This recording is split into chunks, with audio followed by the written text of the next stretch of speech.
Hey guys, welcome back to World of Warships. Today we're taking a look at the Suzuya, brand new Tier 9 Japanese premium light cruiser that looks an awful lot like a 155 Mogami, and that's because it is. Except this time, you get yourself a reload booster. Being Tier 9, you also get yourself a heal.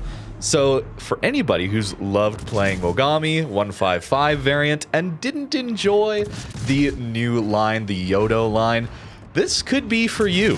The AP here absolutely slaps. A lot of alpha damage on this ship, and with a burst fire, if you catch people broadside, this can do incredible damage. Of course, the HE really a standout on Japanese cruisers, and here we have much better HE even than the Yodo Takahashi at Tier 9. The Yodo line in particular, though.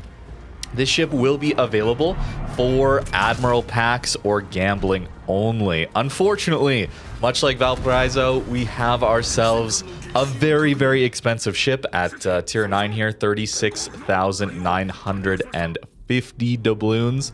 Insane how much that costs. Or gambling, which again, don't recommend that.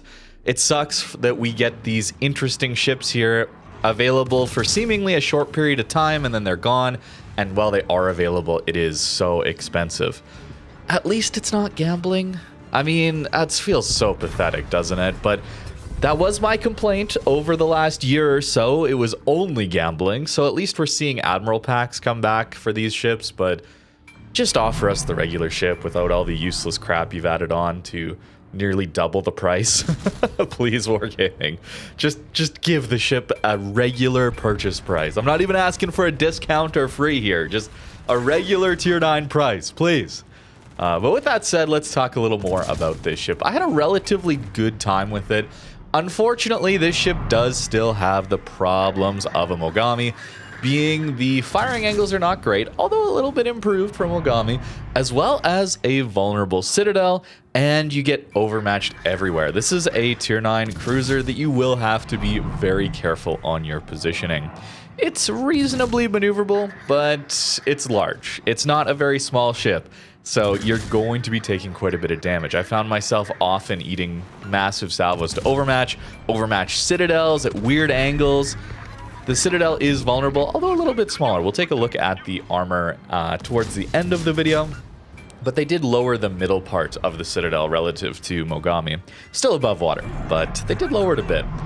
It doesn't have that Atago feature armor of the deck armor being 41 millimeters. It does not have that, so you will have to be quite cautious. These torpedoes are quite a bit worse, though. Unfortunately, the torps still go 10 kilometers, which is nice, but their reload is incredibly long at 180 seconds. They have high alpha damage, a little over 20, nearly 21,000 alpha damage. But if we're comparing to Takahashi, the Tier 9 tech tree version of the light cruiser line, the torps go 15 kilometers there, same alpha damage, but reload much quicker at 120 seconds. Much better torps, but that's about it for Takahashi. We got to look at the DPM, because that's really what matters for a light cruiser. It's the exact same as 155 Mogami at 234,000 HE DPM, 297,000 AP DPM, not counting the reload booster, obviously. Takahashi, though, 141,000 HE DPM and 171,000 AP DPM. A massive jump on DPM here relative to Takahashi. Really the only strength Takahashi, the Yodo line in general, has over 155 Mogami Suzuya is going to be your turret traverse. And that's a big pain point here. Throughout this video, that was one of the least comfortable things outside of the armor on this ship. Again, absolutely incredible reload booster here with the AP or the HE to relight permafires on people after they damage control. This turret traverse, though, is 36 seconds. Plenty of battleships just have better turret traverse than this these days, so it felt quite poor to me. The 6-second turret traverse on Takahashi is very, very nice. Takahashi also gets firing angle buffs over the Suzuya Mogami 155. The Takahashi has 31 degree forward, 31 degree towards the stern when kiting. And if we take a look at Suzuya, it is 35 forward, 37 backwards to fire everything. Although your front 3 guns have decent firing angles forward, like 20 degrees, very nice. And backwards, you can get 4 of your turrets to 30 degrees. So not too bad on the firing angles there. Mogami 155, if you haven't played it in a while. 45 degrees forward, 50 degrees backwards.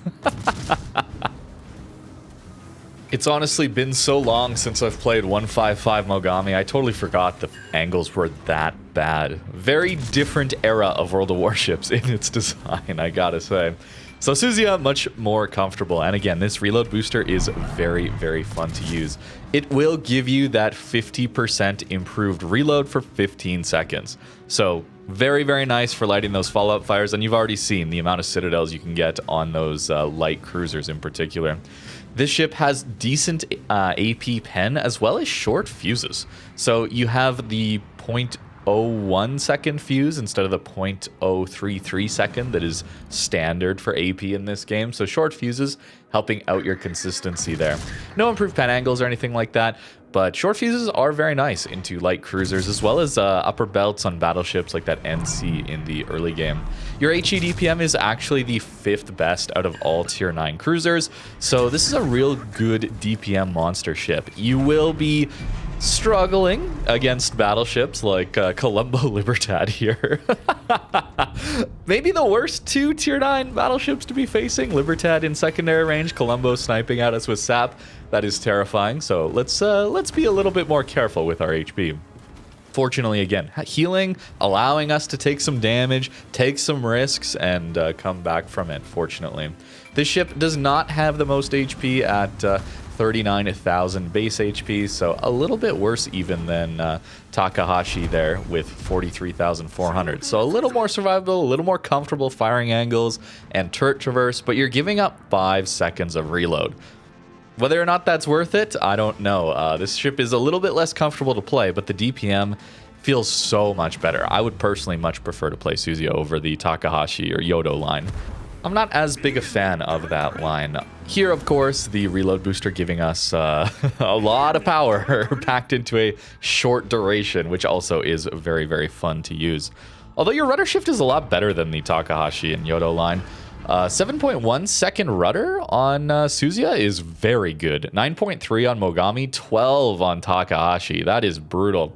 So while your turret traverse is slow and you actually outturn your turrets a lot of the time, once you take reload mod, which also penalizes your turret traverse, it is a little awkward there to be outturning your turrets. There's times where I'm trying to shoot my guns and they won't fire because they can't actually keep up with the full turn. You do have 33% Citadel repair and 50% normal pen repair, which is pretty standard here for these cruisers at tier 9. Citadels still hurt, obviously. 33% is nice, but you do not want to be taking those. And 35 knots speed, 34.5 on Takahashi and Mogami, relatively the same there. Your concealment is a little worse, though, at 12.6 base. That goes down to, I think, 10.2, somewhere in there. We'll look at port with the build section. It's a decent concealment. Not the best for light cruisers, but it's okay. I didn't find it to be that much of a problem when I was playing this ship full conceal build. There's obviously better to concealed cruisers, but for this one, you have a decent amount of range. I often talk about the difference between your maximum range and your concealment range. Often determines the comfort level of the ship, and this one is totally playable. I even played this with a Lighthouse build later on. You'll see that a little bit later. It's much less comfortable, but it does pump out a little bit more damage. IFHE though, do you run IFHE on a ship like this? Personal preference is, for me, actually, no.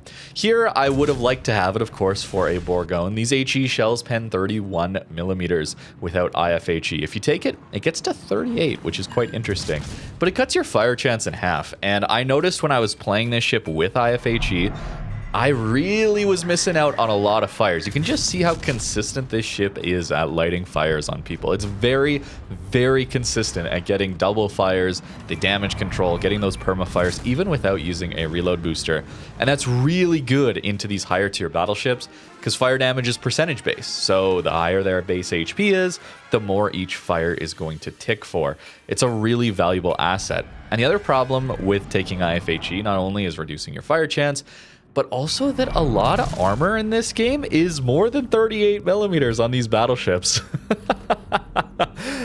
Things like Libertad, not helping us really at all there. In fact, it's just hurting us because of that fire chance. So I found personally that I didn't want to take it, but I could totally see running it. 38 millimeters of pen is very interesting in that you get through American high-tier battleships. Their deck armor and upper belt armor is 38, so you do actually get through that, where the 150 millimeter guns don't. They have 30 mil pen base. The 155s get just enough that IFHE helps you there. It's really not helping you or hurting you that much against cruisers. Fire damage isn't that important when you're fighting cruisers. It's more important to get those full pens, or if you find the broadsides, that AP, right? That is much better, but still, against cruisers, not helping you as much. So IFHE, I'll leave it up to you if you want to run it. It's 4 points, relatively expensive.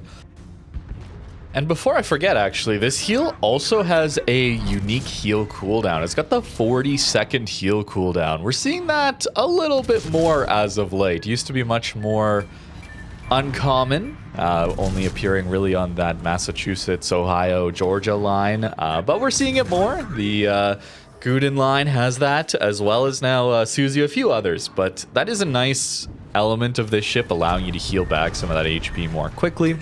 You can see eating that Citadel from the Borgo in there at a very weird angle, hit the very stern of our ship. It's nice to have the healing.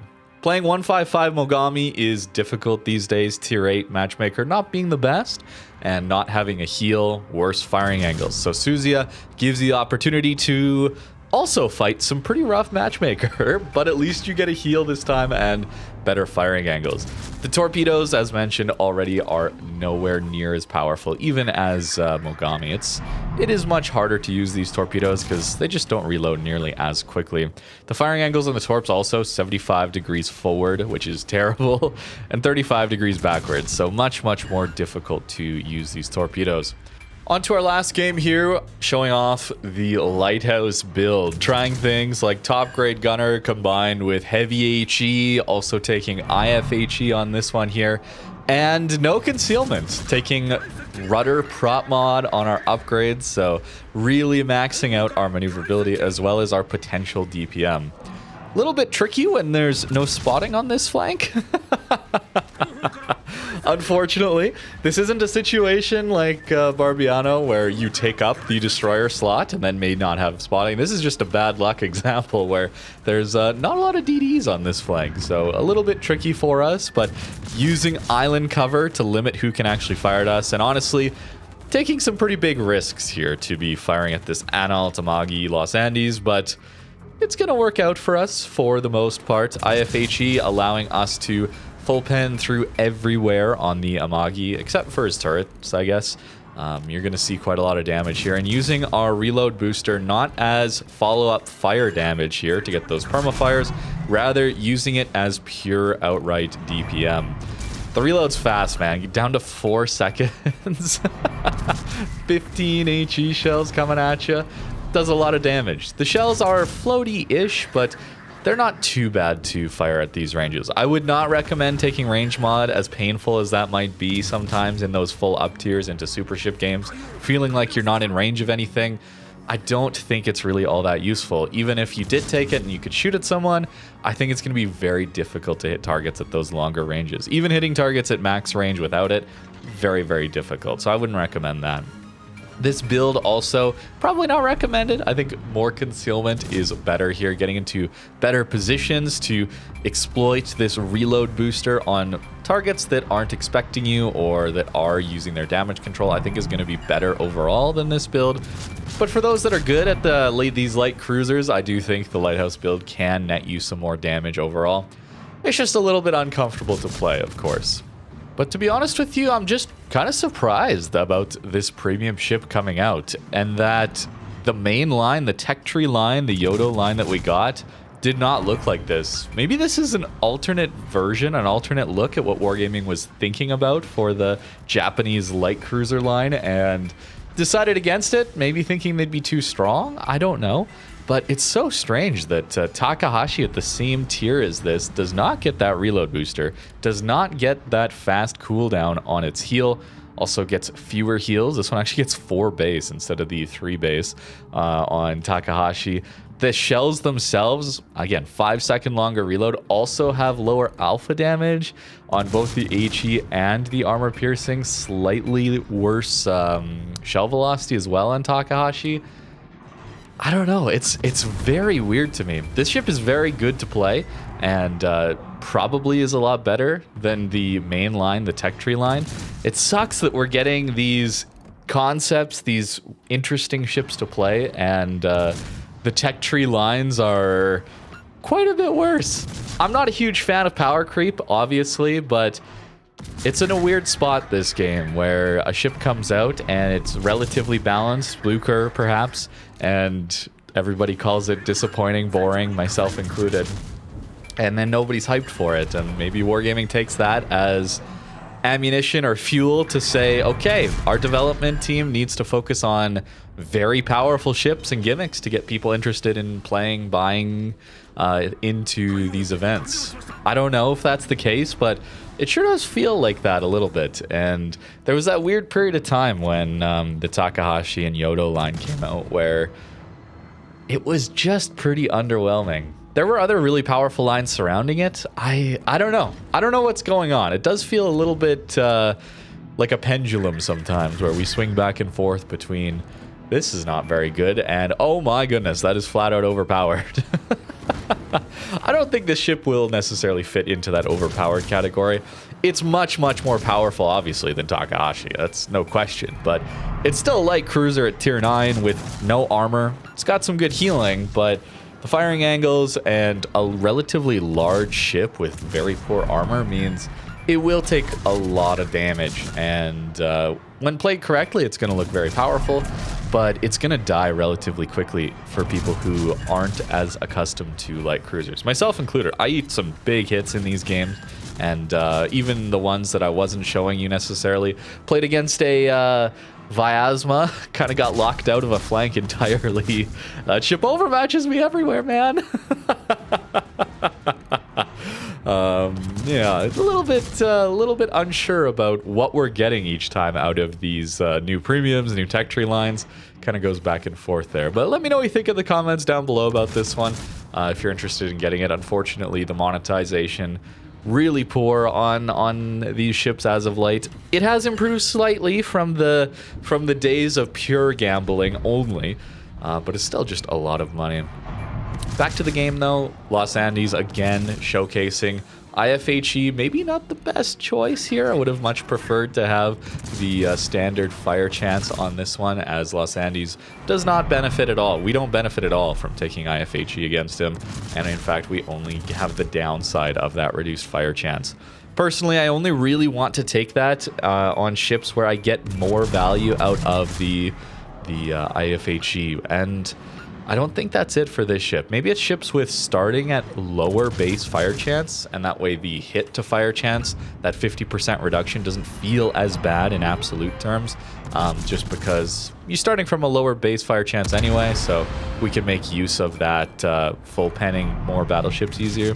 Or maybe it's just that a lot of battleships are coming out these days with more than 37, 38 millimeters of armor, so these 150, 155 mil guns benefit a lot less from taking IFHE. The days of Republic and Conqueror type ships with 32 millimeters of armor everywhere, yeah, that's not seemingly what's coming out these days. It feels like 40, 50 mil plating, even up to 60 at times, is the norm on the deck armor upper belts. So IFHE losing some value there, especially since you already pen the deck armor and the upper belt armor of a lot of cruisers, so the HE is still going to do very good damage there. But here, yeah, not getting those fires like we want to on a Los Andes. Very difficult to take out these Pan-American battleships, of course, but we definitely need to rely on those fires against a ship like that one, and we're just not seeing it here. Perhaps that's too specific of an example. There are plenty of battleships where it will matter, but even then, most battleships have big superstructures, and lighting those fires is just so valuable for getting extra damage in on them. So back to port now. This ship, yeah, the armor is a big downside. The guns, great, again, but 27 everywhere. There's no 30 outside of this upper belt. I don't think that's all that useful, and more 27 here. This is a ship that is going to take a lot of damage. It's rather large. It's fairly high above water even, I would say. You know, comparing it to like a Tago hull, for example. Look at how low a Tago sits in comparison to Mogami, for example. It's kind of interesting how much higher out of the water these Mogamis are. So same armor, and the difference though is your citadel is lower. So here's Mogami citadel specifically in the middle here. See how high above the water that one goes. And if we go back to Suzuya here, it's quite a bit lower. It's still above water, okay? It's still a large stepped citadel here. It's going to take quite a lot of damage. And actually, now that I'm looking at it, it's 35, which means the 500 plus millimeter battleships, which is Satsuma, Shikishima, Incomp, they'll overmatch through your deck armor, and they'll overmatch into your citadel deck armor too. Oh no. Oh, hopefully you're not fighting those very often. Overmatch damage, guys. Feels bad. Again, really wish there would be some deck armor to protect these things at longer ranges from that overmatch. It is very, very difficult to deal with. But here we do see that reload being quite nice, and hit points can get up to a pretty respectable number, especially given the healing you have, depending on your commander build. So here's a more standard commander build that I was running for the most part. This one I kind of settled on as liking, especially Gunfeeder here. The AP is no joke, and with that reload booster, very, very useful to swap to. Turret Traverse is abysmal, even with taking Grease of Gears 34.5. The reason it's so close to stock is that, well, taking reload mod always penalizes you on turret traverse. We want more fires, so we're taking fire damage, 12% fire chance here with this build. AR, pretty self-explanatory. Superintendent, amazing here for the healing, comes back quicker, as well as this reload booster. We definitely want the extra survivability expert. In fact, it might be worth going for one of these special commanders here, as that is one of their buffs here for cruisers. You actually get a little bit more HP. Could be worth looking into there if you're not expecting to run Krakens in Yamamoto, which is pretty rare, let's be honest. Although he does give you on first blood an extra consumable, so another reload booster and another heal. That is pretty useful. Obviously, Concealment 10.2 is what we get down to, and Top Grade gives us a little bit of extra reload when someone is spotted within that 10.2 detect. The full Lighthouse, again, was pretty awkward. The equipment here looked like this, relatively standard again, and this rudder shift being so quick base means we don't have to even take steering gears. You can go steering gears and prop for the full build, but your concealment gets to be so poor with that. And then I swapped concealment over to IFHE, and then I think I swapped either Superintendent or Survivability Expert over to Heavy HE and SAP for that full damage build. Very uncomfortable, very, very difficult to use. Don't recommend that one necessarily, but it is one you can go for potentially. I also tried using, instead of aiming systems, using the turret traverse mod, because cruisers do get very good accuracy base anyway, so maybe that's worth using. It did mean we had quite a bit worse dispersion. I did notice the difference, so I swapped back to aiming systems. It's a big deal, but having the turret traverse down to 30 seconds is nice.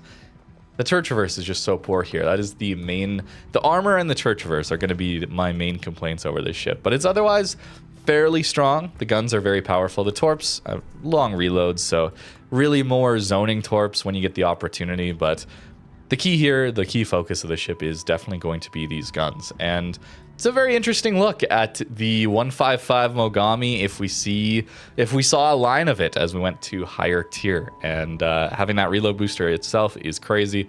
Better firing angles than Mogami also. Very nice to see. What's not nice to see, of course, is the monetization and how expensive this ship is, but that's what Wargaming's done, and that is the ship for you. These first impressions is over. Let me know what you think in the comments down below. Thank you very much for watching, and have a great rest of your day.